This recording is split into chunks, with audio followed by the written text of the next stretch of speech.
રામે કીધું કે એની પાસેથી તું રાજનીતિ શીખી લે, કારણ કે રાવણ રાજા હતો અને રામ લક્ષ્મણ એ અયોધ્યાના રાજા હતા.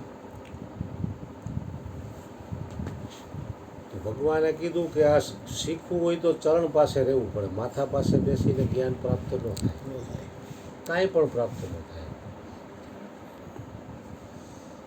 કારણ કે ભગવાન રામે લક્ષ્મણને અહીંયા મોકલો હોય, સમજી વિચારી મોકલો હોય. રાવણે એની રીતે બધી વાત કરી કે ભાઈ આજનું કામ કાલ ઉપર છોડ્યું, એમાં મારી આ દશા થઈ. સ્વર્ગની સીડી કરવી હતી એ મેં ભૂલ કરી. મીઠો મેરામણ કરવો તો એમાં હું ભૂલ થઈ ગયો. બાપ પહેલાં બેટો ન જાય એ મારે કરવું હતું, એ ન થયું. અને આવા રાજનીતિના ઘણા રહસ્યો, સોનામાં સુગંધ ભેળવવી હતી, ન થયું. રાજનીતિના આવા ઘણા રહસ્યો રાવણે લક્ષ્મણજીને આપ્યા. લિક્વિડ હોય સોનું આખું ભઠ્ઠીમાં, તમે એને ઊંઘો તો વાસ ન આવે.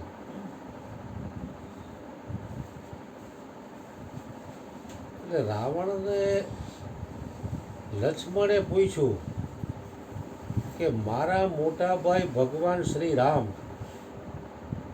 ગજબની વ્યક્તિ છે, શત્રુ પાસેથી મને જ્ઞાન લેવા મોકલ્યો. કારણ કે એ તો શત્રુ હતો એનો, સીતાનું હરણ કર્યું. એટલે એ કે કોઈ મિત્ર પાસેથી કે કોઈ હારા માણસ પાસેથી સલાહ લેવાય કે જ્ઞાન લેવાય, આ તો ગજબના છે. એ કે મોટા ભાઈ શ્રી રામ કે શત્રુ પાસેથી કે તું રાજવિદ્યા જાણી લે ને જ્ઞાન લઈ લે.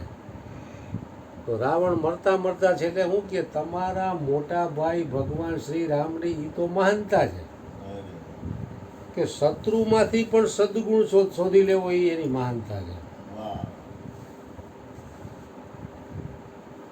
જેનામાં વિવેકનું પ્રાગટ્ય થયું હોય ને એ ગમે તેવી વ્યક્તિમાંથી એનો સદગુણ લઈ લે.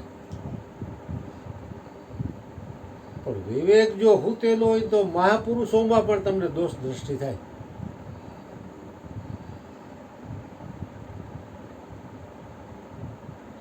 રાવણ કે તમારા મોટા ભાઈ શ્રી રામની એ તો મોટી મહાનતા છે કે શત્રુમાંથી પણ સદગુણ મેળવી લેવો. તમે કહો ને સારી વસ્તુ ગમે એની પાસે હોય લઈ લેવી. ભગવાન કહે ને કે ઘા તો દુશ્મનનો પણ વખાણવો પડે.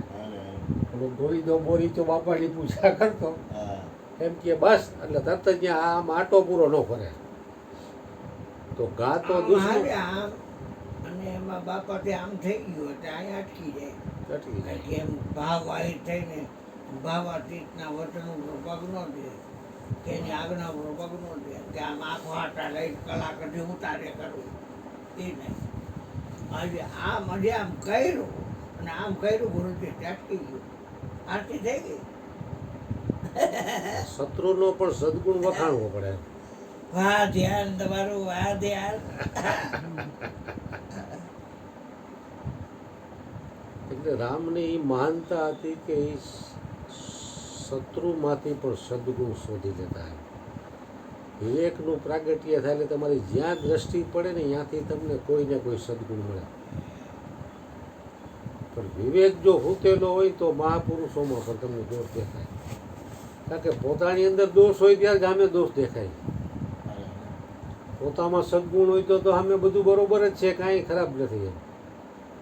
પણ મારી અંદર જ દોષ પડેલા હોય એટલે મને બધે દોષ જ દેખાય. જેમ કમળો હોય એને પીળું જ દેખાય.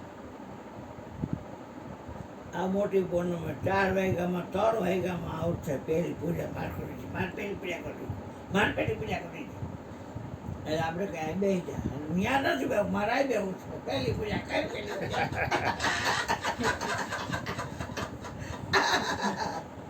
કઈ પહેલી પૂજા કરે. હા પછી કઈ બોલો કઈ પૂજા પહેલી.